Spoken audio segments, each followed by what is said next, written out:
जैसे एक आता है जो कि इंडिपेंडेंट रहता है, ठीक है, वो जीपीआरएस एक्टिवेटेड रहता है जो कि बैंक देता है, वो थोड़ा कॉस्टली आता है, ठीक है। और बैंक जैसे सुखी संपन्न जो बड़े बड़े व्यापारी वर्ग हैं उसी को देता है, ठीक है, इसमें काफ़ी मारामारी है, ठीक है। तो ये एम पॉश क्या है कि ये कन्वीनियंट है, आसानी से मात्र आपका सेट जो देखिए छोटा सा एक रहता है ब्लूटूथ डिवाइस जो कि आपके पास आपके एंड्रॉइड फोन से कनेक्ट हो जाता है, ठीक है। अब इतना आसानी से आप इसको जेब में भी लेके घूम सकते हैं, ठीक है, कितना आसानी से, बिल्कुल सिंपल सेट, ठीक है, जो कि आपका कोई भी किसी भी तरह का जो कार्ड है वो एक्सेप्ट कर सकता है, चाहे वो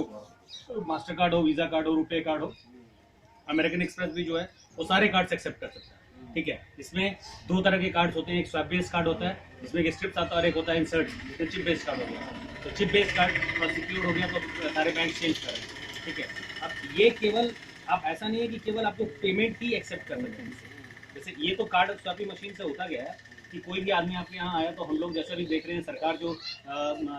जैसे ये प्रचार प्रसार कर रही है कि भाई आप नगद व्यापार ना करके आप डिजिटल लेन देन करें, ठीक है। तो अब देखिए डिजिटल लेन देन करने के लिए 2-3-4 माध्यम हैं, लोग आप देख रहे हैं पेटीएम वेटीएम, आप देख रहे हैं पेटीएम है, मोबीक्विक है, फ्री रिचार्ज है, जियो मनी है, तो उस माध्यम से आप अपने पास पैसा ले सकते हैं, ठीक है। आप ना मतलब नगद ना लेके आप डिजिटल पेमेंट एक्सेप्ट कर सकते हैं, ठीक है। उसके अलावा फिर एक ऑप्शन आता है एम पॉश। देखिए इससे फायदा क्या होता है हम लोगों को कि हम लोग जो पेमेंट एक्सेप्ट करते हैं तो वो हमारे डायरेक्ट अकाउंट्स में जाता है, वैलेट में नहीं जाता, हमारे जो भी हमारा करंट अकाउंट रहेगा उसी में डायरेक्ट चले जाएगा, ठीक है। तो एक सुविधा होती है हमसे कि हमारे अकाउंट्स में डायरेक्टली पैसे जाते हैं, ठीक है।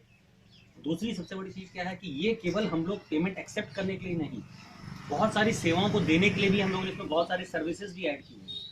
जिससे कि आदमी केवल पेमेंट ही एक्सेप्ट ना करे, उससे कुछ पैसे भी कमा सकते हैं, ठीक है। अगर आप ये मशीन लेके बैठे हुए हैं तो आप आसानी से महीने में 15 से 20 हज़ार रुपया कमा सकते हैं, ठीक है। जैसे ये मशीन जो है हम लोग का मिनी एटीएम पॉइंट की तरह काम करता है। जैसे आप जाते हैं एटीएम में, मान लीजिए अपने कार्ड को डालते हैं और वो पैसा आपको देता है, उसी तरह से इसमें आप कोई भी कस्टमर आया तो अगर उसको 100 रुपये से लेके 1000 रुपये की जरूरत है, ठीक है, उसने अपने कार्ड को स्वैप किया, ठीक है, कार्ड स्वैप करने के बाद उसका पैसा जो है वो आपके अकाउंट में आ जाता है, ठीक है, मतलब आपके करंट अकाउंट में उसको ये कर दिया जाता है। तो उसको आप जैसे उसने कार्ड स्वैप किया, कार्ड स्वैप करने के बाद आपने उसको 100 रुपये दे दिए, 200 रुपये दे दिए, जो भी उसकी जरूरत है, जितना उसने स्वैप किया, ठीक है, वो 100 रुपये से 1000 रुपये जो भी स्वैप कर सकता है, ठीक है। इंडिया मतलब बेसिकली टायर 3 सिटीज़ के लिए हम लोग का ये 100 रुपये से 1000 रुपये है, और वही थोड़ा सा अगर जैसे बक्सर में लगाएंगे तो वो 100 रुपये से लेकर 2000 तक निकाल सकते हैं, ठीक है। अब इसमें आपको फायदा क्या होता है, जो पर स्वैप आपको 4 रुपये देगा पर स्वैप, ठीक है, जितने स्वैप होंगे उतना आपका 4 रुपये ऐड करके, जैसे आपने कस्टमर ने स्वैप किया 100 रुपया, तो आपके अकाउंट में जब क्रेडिट होगा पैसा वो 104 रुपये होगा, हाँ, अगर 200 रुपया हुआ तो 204 रुपये, ठीक है, वो 1000 रुपये भी होगा तो 4 ही रुपये, हाँ, मतलब पर स्वैप आपका, तो आप जितने छोटे ट्रांजेक्शन करें, नंबर ऑफ ट्रांजेक्शन ज्यादा करें, उसमें आपका लाभ ज्यादा है। तो इस माध्यम से मान लीजिए सपोज आपने दिन भर में 50 से 100 ट्रांजेक्शन कर लिए,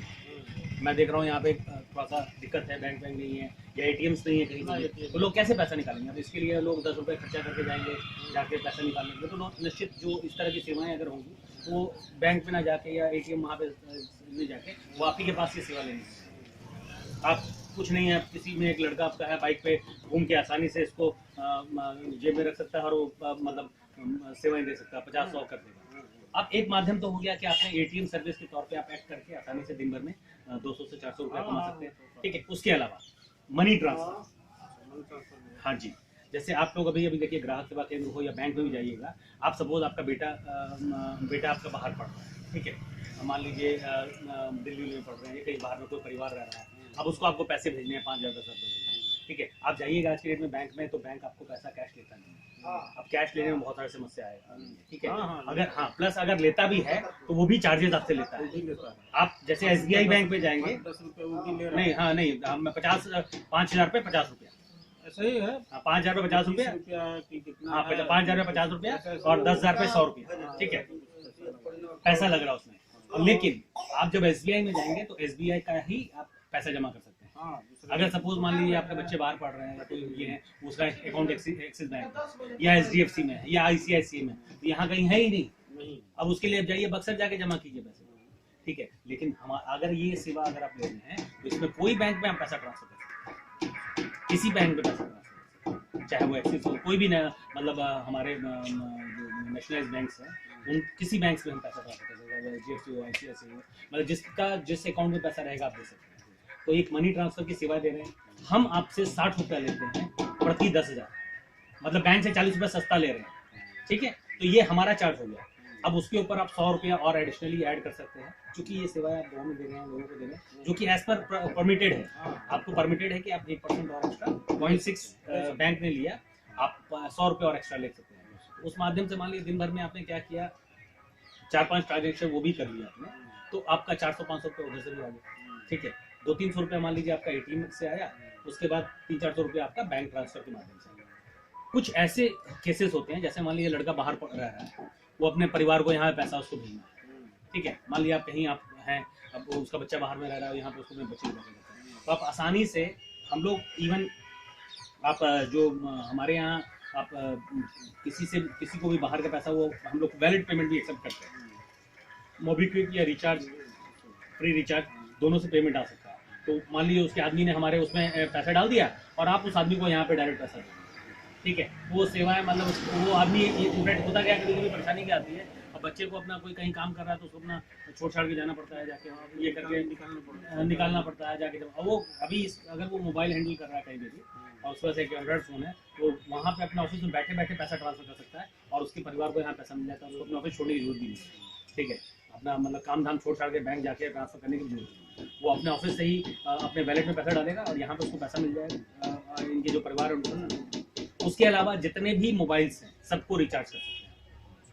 एयरटेल, आइडिया, BSNL, जो भी आपका है, ठीक है। उसके ऊपर अलग से आपको 1.6% से लेकर 3% तक कमीशन आता है। तो 100-200 रुपया उसके माध्यम से भी आप कमा सकते हैं। दिन भर में 2-3-4 हज़ार का रिचार्ज आपने कर लिया, तो उसमें भी आपको मान लीजिए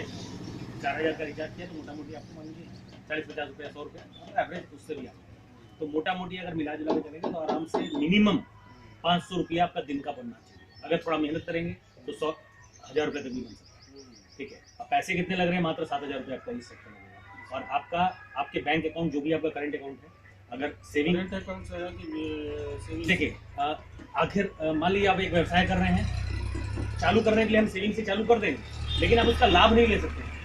कल के डेट में फायदा क्या होगा, आप अगर इसको करंट अकाउंट अगर ऑपरेट कर रहे हैं, आपने 2-3-4 महीना अगर ऑपरेट कर लिया तो ऑटोमेटिक आपको सीसी कर देगा बैंक 2-4-5 लाख, क्योंकि उसमें डेली पैसा आना जाना होगा, क्योंकि बैंक में पैसे जाएंगे, बैंक में पैसे ऐसे निकलेंगे। और आपको भी मान लीजिए चूंकि ट्रांजेक्शन मान लीजिए दिन भर में कितना करते हैं, 50,000 करते हैं, लाख रुपये करते हैं, तो सेविंग अकाउंट में उतना हैंडल करना मुश्किल होगा, ठीक है। तो शुरुआत हम कर देंगे, आपका हम अकाउंट खोल सकते हैं, लेकिन आपको महीने दिन के अंदर अंदर एक करंट अकाउंट खोल लेना है, ठीक है। उससे क्या होगा कि आपको भी सुविधा होगी, आपको बिजनेस करने में स्मूथनेस होगी। देखिए सपोज मान लीजिए जैसे अब दिन भर में आपको लाख रुपए बांटना है लोगों को, तो आपको भी तो कैश की जरूरत पड़ेगी ना। तो वो करंट अकाउंट होने में क्या है कि आप मुद्रा योजना या किसी के माध्यम से जो सरकार अभी दे रही है फैसिलिटी, आप आसानी से लोन ले सकते हैं। आप बता सकते हैं कि भैया मैं एक POS मशीन में ये कर रहा हूँ, मैं मतलब एक कस्टम सर्विस पोर्टल ये चला रहा हूँ, CSP की तरह काम कर रहा हूँ, मैं लोगों को मतलब मिनी ATM की तरह मेरा पॉइंट काम करता है। तो कोई भी बैंक पैसा ये दे देगा, क्योंकि वो पैसा आप वो दे रहा है आपको, और वो शाम होते